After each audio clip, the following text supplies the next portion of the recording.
హల్లెలూయా, praise lord. దేవుని నామానికి మహిమ కలుగును గాక. ఈరోజు మనము కీర్తనలు 32వ అధ్యాయం 10వ వచనం చూద్దాము. యెహోవాయందు నమ్మిక ఉంచు వానిని కృప ఆవరించుచున్నది అనేసి ఈ యొక్క వచనంలో ఉంటుంది.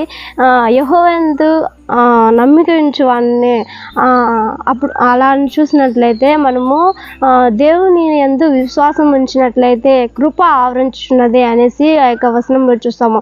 కృప ఎలాగ కలుగుతుందంటే ఒక్కొక్క రోజు మనము దేవుని స్తుతించాలి. ప్రతి ఒక్క ఉదయంన మనం లేచి యేసయ్యా ఈరోజు కావాల్సిన కృపను అనుగ్రహించండి ప్రభువా, నేను లేవడానికి కృప అనుగ్రహించండి, నేను స్తుతించడానికి కృప అనుగ్రహించండి, నేను తినడానికి కృప అనుగ్రహించండి, నేను నడవడానికి కృప అనుగ్రహించండి, నేను మాట్లాడడానికి కృప అనుగ్రహించండి అనేసి ప్రతి ఒక్క రోజు మనం దేవుని దగ్గర అడిగినట్లయితే, ప్రతి ఒక్క రోజు మనం దేవుని దగ్గర ఉదయాన్నే లేచి ప్రార్థించినట్లయితే దేవుడు తప్పకుండా మనకు కృప అనుగ్రహించే దేవుడే ఉంటున్నాడు.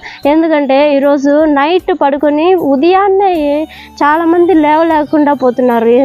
ఎందుకంటే కొంతమంది ఏం చేస్తున్నారంటే అట్లే చనిపోతున్నారు.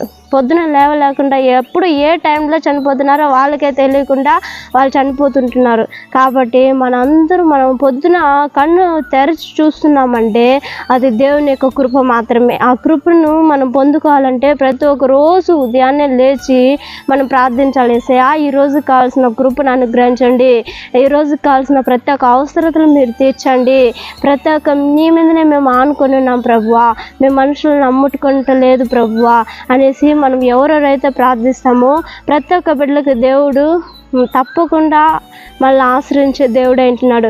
ప్రతి ఒక్క రోజు మనం కృప కొరకు కనిపెట్టుకున్నట్లయితే తప్పకుండా దేవుడు కృప అనుగ్రహించే దేవుడు అంటున్నాడు. మనం స్తుతించగా ఆయన కృప మన పట్ల అధికంగా కలుగు చేసే దేవుడు అంటున్నాడు. ఈ వాక్యంలో ఏం సెలవిస్తుందంటే యెహోవాయందు నమ్మిక ఉంచు వారిని కృప ఆవరించుచున్నది అనేసి మనం చూస్తున్నాం. ఆయన ఎంతమంది అయితే నమ్ముతారో, ఎంతమంది అయితే చేయి పట్టుకుంటారో, యేసయ్యా నన్ను విడువకు యేసయ్యా అనేసి ఎవరైతే పూర్ణ మనస్సుతో పూర్ణ ఆత్మతో ఆయన్ని వెంబడించినట్లయితే మనకు ఆయన ఏం చేస్తున్నాడంటే కృప అనుగ్రహించే దేవుడు అంటున్నాడు. వచనంలో చూస్తాము, ప్రతి ఉదయం నూతనమైన కృపతో నీ కృపతో నన్ను నింపండి ప్రభువా అనేసి కీర్తనకారుడైన దావీదు సెలవిస్తున్నాడు. కాబట్టి ఈ యొక్క వచనం ఏం సెలవిస్తున్నాడంటే ఆయన యందు నమ్మిక ఉంచే వారిని కృప ఆవరించున్నది అనేసి ఈ యొక్క వచనంలో చూస్తాము. కాబట్టి మనం అందరూ దేవుని యొక్క కృప కొరకు మనం దేవుని దగ్గర మొరపెడతాం. యేసయ్యా నువ్వు నాకు ప్రతిరోజు నూతనమైన కృపతో నన్ను నింపండి ప్రభువా, నీకు కృప లేకుంటే నేను జీవించలేను ప్రభువా, నీ కృప లేకపోతే నేను బ్రతకలేను ప్రభువా, నీ కృప ఉంటేనే నేను నడవగలను ప్రభువా, నా జీవితంలో సమస్తం నేను చేయగలను ప్రభువా, నా జీవితంలో నీ కృప అనుగ్రహించండి తండ్రి అనేసి మనం ఒక్కొక్కరు మొరపెడదాం. ఇప్పుడు ఒక నిమిషం కళ్ళు మూసినట్లయితే మనం ప్రార్థించుకుంటాం. ప్రేమగల నా తండ్రి యేసయ్యా, ఎంతమంది అయితే ఈ వీడియో చూస్తున్నారో ప్రతి ఒక్క బిడ్డకి నీ యొక్క కృపను అనుగ్రహించమని ప్రార్థిస్తున్నాం డాడీ. నీ కృప లేకపోతే మేము ఒక స్టెప్ కూడా ముందు ఎత్తి వేయలేము నా తండ్రి. యేసయ్యా నీ కృపతో మమ్మల్ని నడిపించమని ప్రార్థిస్తున్నాం డాడీ. ఒక్కొక్క రోజు నూతనమైన కృపతో మమ్మల్ని నింపబోతున్నందుకు స్తోత్రం రాజా.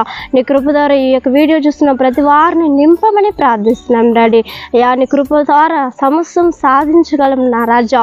అయ్యా స్తోత్రం రాజా. ఈ కృప ద్వారా ప్రభు సమస్తం మేము జయించగలం నా తండ్రి. మా జీవితంలో నీ యొక్క కృపతో మమ్మల్ని నింపమని ప్రార్థిస్తున్నాం డాడీ. నీ కృపతో మమ్మల్ని ఆవరించును గాక యేసయ్యా. ఈ యొక్క ఉదయం నీ కృపతో నింపబోతున్నందుకు స్తోత్రం చెల్లించుకుంటూ చూస్తున్న ప్రతి వారిని ఆశీర్వదించమని ప్రార్థిస్తూ స్తుతి ఘన మహిమ నీకే చెల్లిస్తూ నజరేయుని యేసు నామమున పొందుకొని ఉంటున్నాం తండ్రి.